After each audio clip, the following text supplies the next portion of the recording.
très heureuse de vous accueillir aujourd'hui et de vous voir aussi nombreux pour cette première restitution de notre cahier de recommandations. C'est un instant important pour nous. Je tiens à remercier chaleureusement l'ensemble des personnes présentes, ainsi que toutes celles et ceux qui ont contribué à ce projet depuis le début, notamment les membres de notre comité jeunesse et le ministère de la Culture pour son soutien. Merci également à l'Opéra Comique de nous permettre de tenir cette restitution dans ce lieu prestigieux. Vous voyez, nous sommes entourés de métiers d'art, donc c'est une maison de métiers d'art également. Comment mieux orchestrer la rencontre entre les métiers d'art et les publics jeunes, de la petite enfance à l'âge adulte? Cette question nous a guidés tout au long de la démarche qui aboutit aujourd'hui à la publication du cahier Public jeune, grande ambition, développer la médiation dans les métiers d'art.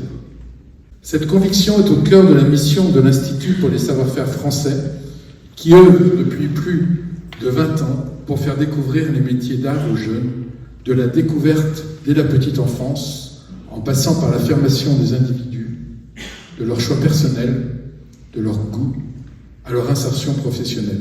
Un projet qui s'inscrit dans une démarche plus large qui est celle de la mission de l'Institut qui a vocation à accompagner le développement des métiers d'art à la fois en tant que secteur économique, mais aussi comme voie d'orientation d'avenir pour les jeunes et pour les personnes en reconversion, et enfin comme composante du secteur culturel. Et du coup, on a aussi travaillé avec des jeunes, évidemment, puisque sans eux, ça n'aurait pas eu beaucoup de sens. Donc on a vraiment eu à cœur de recueillir leurs témoignages auprès du coup de jeunes d'âge différents, de la primaire jusqu'à l'enseignement supérieur, pour comprendre aussi quelles sont leurs représentations, leurs perceptions. Et donc nous, ça nous a permis de confronter nos idées à la fois d'adultes et de professionnels du secteur à leur regard à eux, qui sont parfois plus directs et sans filtre. Est-ce que vous pouvez nous rappeler en quelques mots quelle est la politique de l'éducation nationale sur le HAC en faveur des métiers d'art ? C'est une politique partagée, évidemment, avec le ministère de la Culture. C'est un intérêt grandissant qui a, au fil des années, acquis une certaine notoriété pour développer des projets. Quand on parle d'éducation artistique et culturelle, et vous l'avez dit dans les discours introductifs, ça se retrouve, ça vraiment innerve le cahier de recommandations. Il y a un vocabulaire commun quand on parle de transmission, quand on évoque aussi la charte d'éducation artistique et culturelle qui repose sur ces trois principaux piliers de la rencontre, de la pratique et de la connaissance. En disant tout ça, on évoque à la fois les métiers d'art et on évoque l'éducation artistique et culturelle. Un deuxième point aussi, évidemment, à l'éducation nationale, on parle des disciplines.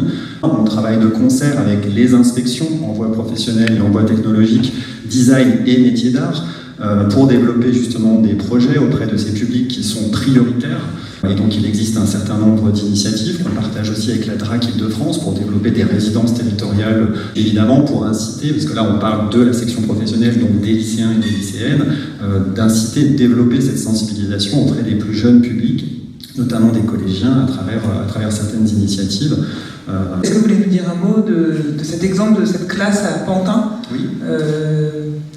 Oui, effectivement. Alors, il y a des questions, les questions plus globales. On en a en introduction, vous avez entendu, et c'est important de le ressouligner, ce fameux dispositif à la découverte des métiers d'art que nous partageons avec l'Institut, avec d'autres institutions culturelles partenaires que je vois dans le public. Et évidemment avec les trois rectorats pour le coup de l'Académie francilienne, mais ça a fait aussi, il y a d'autres initiatives en région.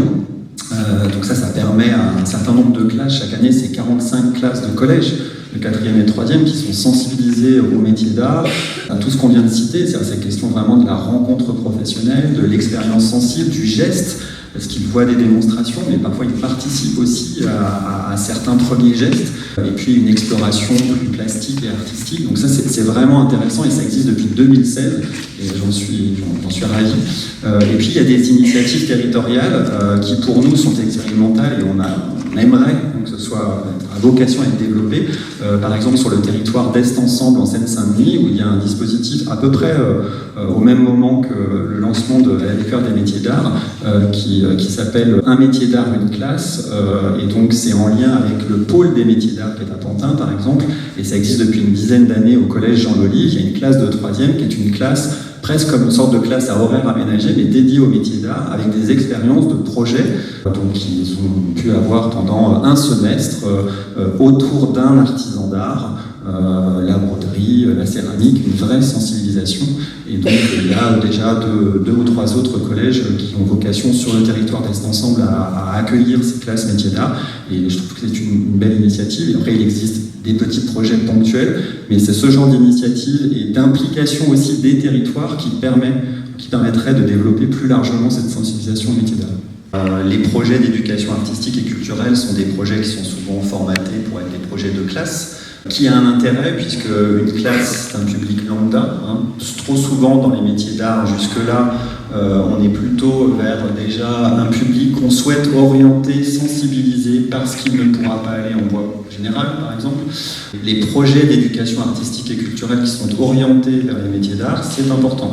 Malgré tout, la classe, ça peut être aussi un projet très très ciblé sur quelques élèves. Donc c'est pour ça que c'est très important aussi que ce soit une politique inscrite dans l'établissement scolaire. Ça a vocation à inciter des chefs d'établissement à faire, dans le cadre du volet culturel du projet d'établissement, à inscrire pourquoi pas la question des métiers d'art. Et en l'inscrivant à cet échelon-là, on est vers une plus grande généralisation, le fait que tous les élèves, et non pas seulement les élèves d'une classe, puissent être touchés par exemple par les métiers d'art. Le partenariat est essentiel, donc effectivement on sent que cette question est grandissante chez tous les partenaires culturels.